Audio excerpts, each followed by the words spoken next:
Okay, this is a video I've been wanting to do for a while now, and I'm just going to try to keep it brief.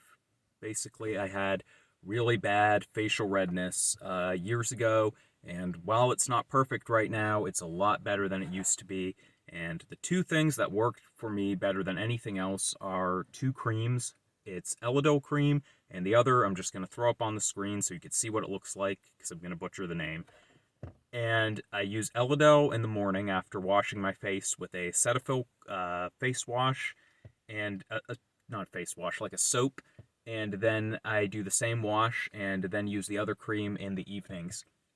And I started using this for, I want to say about 5 years ago, but it's probably been longer now. And I'm 27. The issue started when I was in high school, and I just tried just about everything to clear it up. Dieting, other medications, oils, crazy, crazy stuff. And not to say there were no results with any of that, but like nothing compares to the results I got from the creams. Dieting, I would say, had the second biggest impact, though that also had some adverse effects. I don't want to get too deep into that stuff in this video.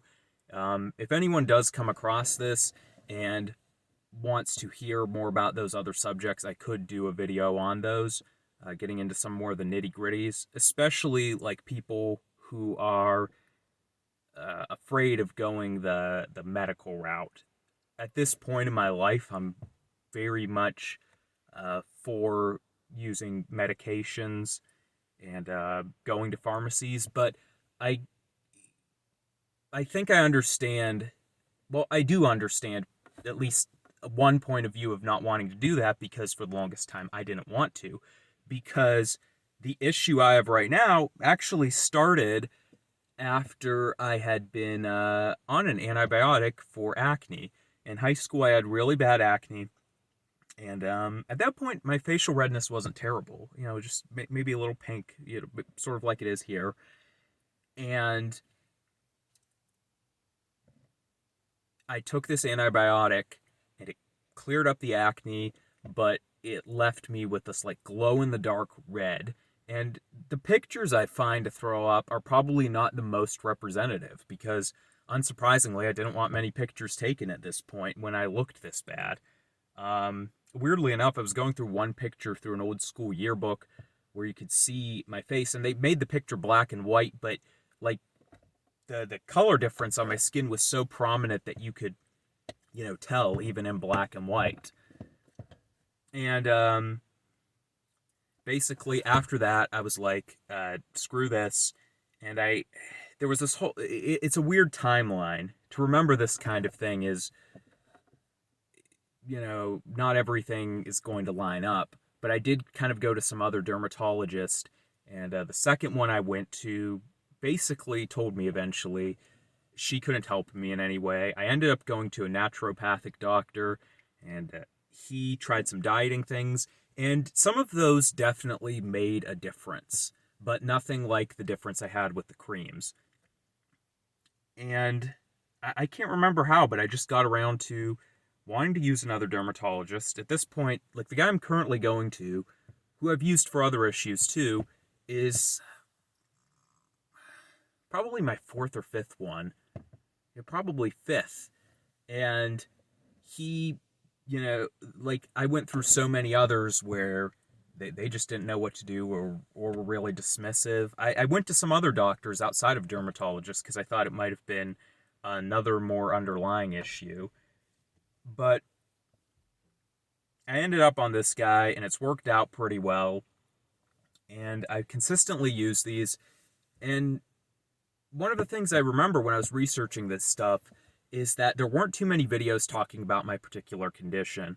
To this day, I still don't know what I have exactly, and it doesn't seem to line up with a lot of what I see online. So if you just kind of have generalized facial redness, I guess I'm kind of making this video to hopefully help you. It, like I said, it started after I took an antibiotic, so it seems like that was the trigger, though I can't say for sure. A lot of people in my family do have some amount of facial redness. My one side is Scottish and the other side is Ukrainian, but none of it's as bad as I've had, and it seems to generally be stronger with either people who are older and or women. And, with women, you can cover that up with makeup. As a guy, I didn't really have many solutions. What I would try to do eventually is just kind of grow out my beard, so hopefully it blended in a little bit more. If you're a guy and you could do that, that's a little bit of a hack, I guess. Um, but as you can see here, I tried to shave it short, so you can see, hopefully in the comparison pictures, that it does look better than it did back then. And I do hope the camera catches just how bad it looked back then and better it looks now. It doesn't look perfect here, but I didn't get much sleep, which is just a little hack that can help making your skin look better, getting more sleep. At least it worked for me. And I'm sitting in a hot car right now, and I'm in front of a camera, which I'm not used to doing. So all these things are probably making it more red than it should be. And it's still not nearly as bad as it used to be. It used to be a constant red, which made it worse than the acne in the way. Acne, you have it some days, and then it goes away, and you eat the wrong thing, and it flares up, or something happens, and you don't even know what, and it flares up. But the redness in my face was just constant. It was just there, and like sometimes it would be a little less red, and other times it wouldn't. There was always this weird thing, and I hope someone else can relate to this. Not that it's good, but it's just so weird. I kind of want some confirmation on it. Is sometimes I would eat something new that I was recommended, and it's like it would really take away the redness of my face. But as I would incorporate that in my diet, it's almost like my body adapted to it and it stopped having any effect. But there's a lot more rambling I could do. I also used to have really bad, this sounds disgusting, but you'll know if you had it, like a fungus on my forehead where it would be like these little bumps and my skin looked all greasy and it was almost like bumps under the skin. I know that's gross, but if you have these issues, you know it's disgusting. It needs to be talked about anyways. And that I solved in a different way, but I think it does get to go to show that I was a little bit more prone to skin issues, and I could do, basically, not to get too off track on the end here, I could do a video on that, maybe one on my acne, some of the natural solutions I tried for people who are interested in that, but I'm just going to try to wrap it up here. I'm willing to answer any questions. I hope some people find this video, and more importantly, find it helpful. I'm sure there's things I've glossed over because I just haven't thought about in years. If you have an off-the-wall question, feel free to ask it, because you might, even if it feels kind of silly or stupid, like, don't be afraid to ask that stuff. For one, it's YouTube, and two, like, where else are you going to ask it, Maybe you can't afford to go to a dermatologist. Maybe I can help somehow. Anyways, I'm going to end it here.